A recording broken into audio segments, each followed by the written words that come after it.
Hi friends, అందరికీ నమస్కారం. Welcome to my channel. Friends, ఇప్పుడే అందిన వార్త. ఈపీఎఫ్ఓ ఖాతాదారులకు సీబీటీ కీలక నిర్ణయం జనవరి 1 నుంచి అమలు. వివరాలు అయితే వీడియోలో తెలుసుకుందాం. వీడియోని ఎక్కడ స్కిప్ చేయకుండా కంప్లీట్గా చూడండి. అప్పుడే మీకు కంప్లీట్ ఇన్ఫర్మేషన్ అనేది తెలుస్తుంది. అలాగే ఇప్పటి వరకు మన ఛానల్ ఎవరైతే సబ్స్క్రైబ్ చేసుకోలేదో దయచేసి సబ్స్క్రైబ్ చేసుకోండి. సబ్స్క్రైబ్ చేసుకోవడం వల్ల ప్రభుత్వం నుంచి వచ్చే ముఖ్యమైన అప్డేట్స్ అన్ని కూడా నోటిఫికేషన్ రూపంలో ముందుగానే మీకు తెలియజేయడం జరుగుతుంది. అదేవిధంగా లైక్ చేయడం మాత్రం మర్చిపోకండి. లైక్ చేయడం వల్ల ఇలాంటి ఇంపార్టెంట్ ఇన్ఫర్మేషన్ చాలా మందికి రీచ్ చేసిన వాళ్ళం అవుతాం. ఇంక లేట్ చేయకుండా వివరాల్లోకి అయితే వెళ్ళిపోదాం.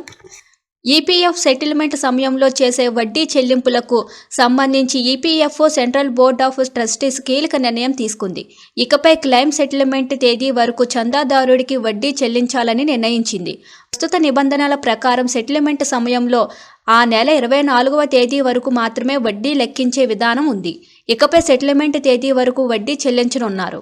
దీనివల్ల ఆర్థికంగా చందాదారుడికి ప్రయోజనం కలగడంతో పాటు ఫిర్యాదులు తగ్గుతాయని సీబీటీ అభిప్రాయపడింది.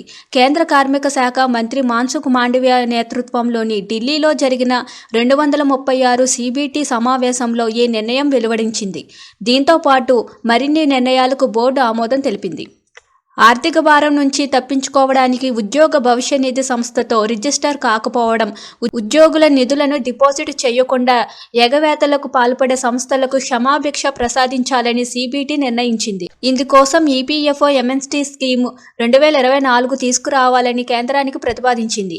ఆయా సంస్థలు ఎలాంటి పెనాల్టీలు ఎదుర్కోకుండా స్వచ్ఛందంగా ముందుకొచ్చి వివరాలు వెల్లడించే అవకాశం దీని ద్వారా కల్పించనున్నారు. ఆన్లైన్ రిజిస్ట్రేషన్ ద్వారా ఈ సదుపాయం కల్పించనున్నారు.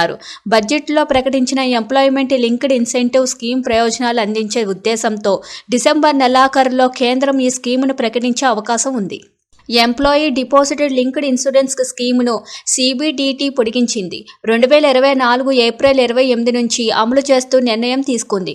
చందాదారుడు మరణిస్తే ఆ స్కీమ్ కింద 2.5 లక్షల నుండి 7 లక్షల బీమా వారి కుటుంబానికి అందిస్తారు. దేశంలో ఎక్కడి నుంచైనా పెన్షన్ పొందేందుకు ఉద్దేశించిన సెంట్రలైజ్డ్ పెన్షన్ పేమెంట్ సిస్టమ్ను తొలి దశ విజయవంతం అయిన నేపథ్యంలో మరో 20 ప్రాంతీయ కార్యాలయాలలో రెండో దశ చేపట్టనున్నారు. 2025 జనవరి 1 నుంచి పూర్తి స్థాయిలో అందుబాటులోకి తేవాలని ఈ సమావేశంలో నిర్ణయించారు. Thank you for watching this video.